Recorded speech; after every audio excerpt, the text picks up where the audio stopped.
রাজধানীর ড্যামরা ৬৭ নং ওয়ার্ডে ইমাম ঐক্য পরিষদ ড্যামরা থানার উদ্যোগে প্রচণ্ড গরমের তাপদার কারণে সালাতুল ইস্তিসকার নামাজ আদায় করা হয়। হাজারো মুসল্লির অংশগ্রহণে মুফতি মাওলানা মামুনুর রশিদের ইমামতিতে উক্ত সালাত আদায় করে আল্লাহর দরবারে ক্ষমা ও রহমতের বৃষ্টির জন্য দোয়া করা হয়।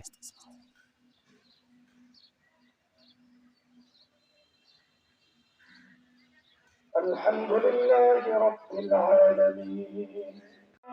نستعين اهدنا الصراط المستقيم صراط الذين أنعمت عليهم غير المغضوب عليهم ولا الضالين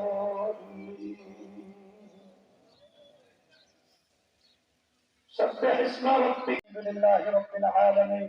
والصلاة والسلام على سيد الأنبياء والمرسلين وعلى آله وأصحابه أجمعين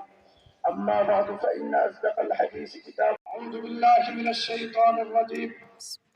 ثم إني أعلنت لكم وأسررت لكم إسرارا فقلت استغفروا ربكم إنه كان غفارا يرسل السماء عليكم مدرارا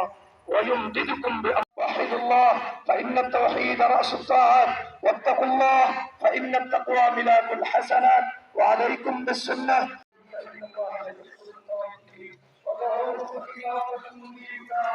واستغفروه يمددكم بأموال وبنين واستغفروه يمددكم بأموال وبنين اللهم أعزنا غيثا مغيثا اللهم أعزنا غيثا الرجيم إن الله وملائكته يصلون على النبي يا أيها الذين آمنوا صلوا عليه وسلموا تسليما اللهم صل على محمد النبي الأمي وعلى آله وسلم تسليما وأصحابه أجمعين ربنا ظلمنا أنفسنا ربنا ظلمنا أنفسنا وإن لم وترحمنا لنكونن من الخاسرين ربنا لا تؤاخذنا إن نسينا أو أخطأنا ربنا ولا تحمل علينا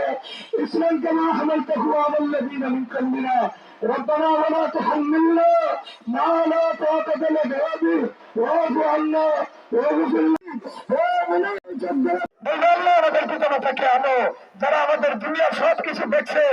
তারা না খেয়ে আমাদেরকে খাওয়াইছে কিন্তু তোমাকে চিনায় নাই তোমাকে না চিনানোর কারণে আজকে আমরা জাহান্নামে যাই।